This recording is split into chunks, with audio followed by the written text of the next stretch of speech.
Welcome back to News Geelong as we continue with the pulsating world of Geelong sport and our own flying hawk, Nathan Curry. Good evening, Nathan.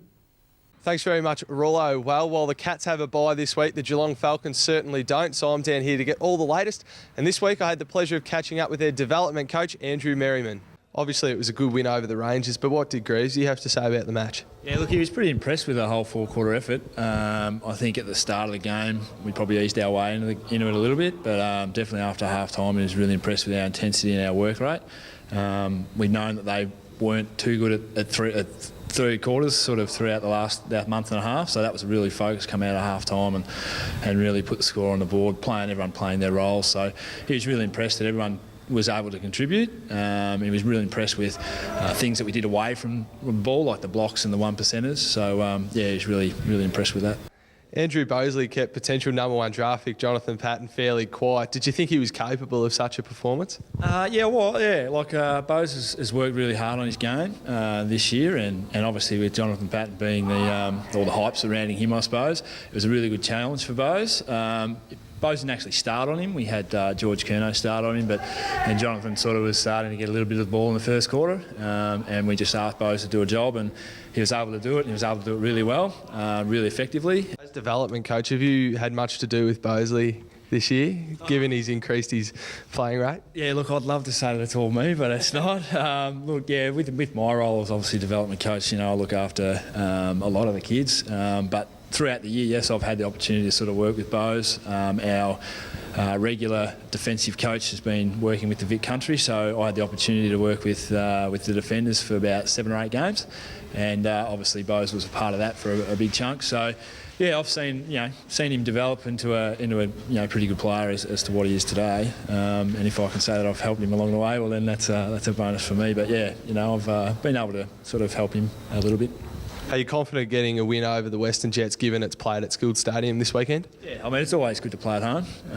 Play down here, make other sides travel. I suppose for the first part of the year we did a lot of travel ourselves. So to have the game down here is obviously better than playing up there, because last time they did beat us away. So look, we don't want to lose games at home. We make an emphasis on that, so hopefully, things will turn out well for us.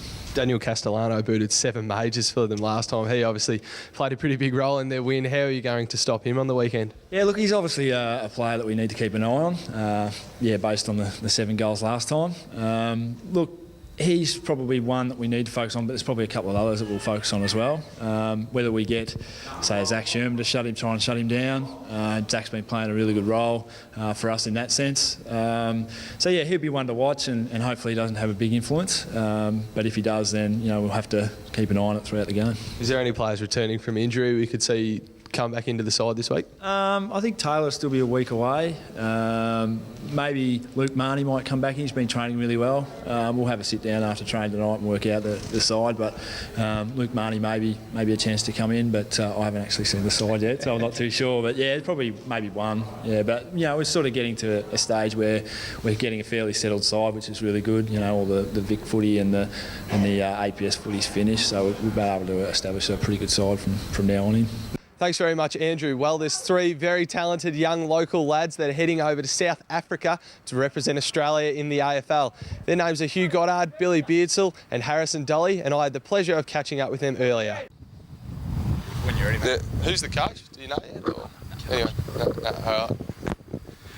Before we talk about where you're heading, boys, we might just go down the line and find out a bit about where you play. So what position do you play, Harrison? I play in the ruck. Yeah. What about you, Billy? I play forward pocket. And you? I play centre back. So you're heading over to South Africa to represent Australia. When will that be?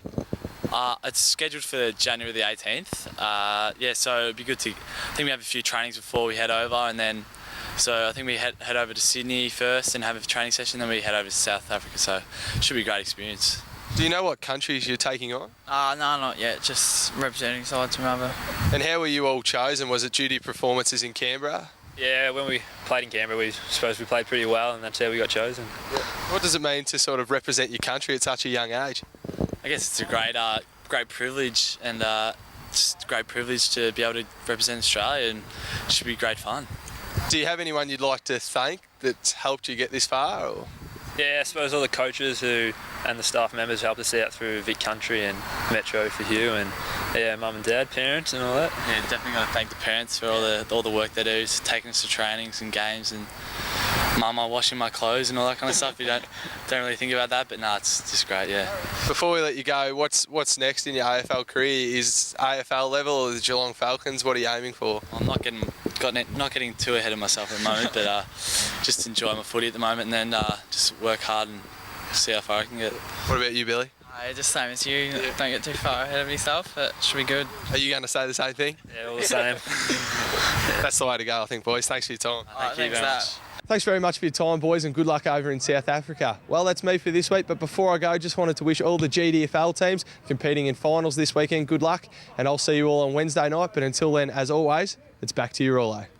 Thank you, Nathan. Have a good weekend as you enjoy the final home and away round of Bellarine Football League for 2011. Now to the Geelong and Surf Coast weather for the next 6 days. It's a very good evening to our Sheik, Cherie Mills. Good evening, Cherie. How's the milder weather scene looking in the week ahead? Thank you, Graham. Tomorrow, the start of the weekend, Saturday, will be partly cloudy with a top of 17 degrees. Sunday will become fine with the top of 18. The start of the new week, Monday, will be fine with the top of 19.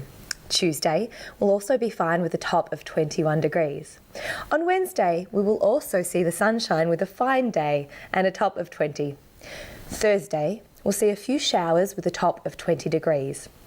Today, we will have had a few showers and a top temperature of 17 degrees.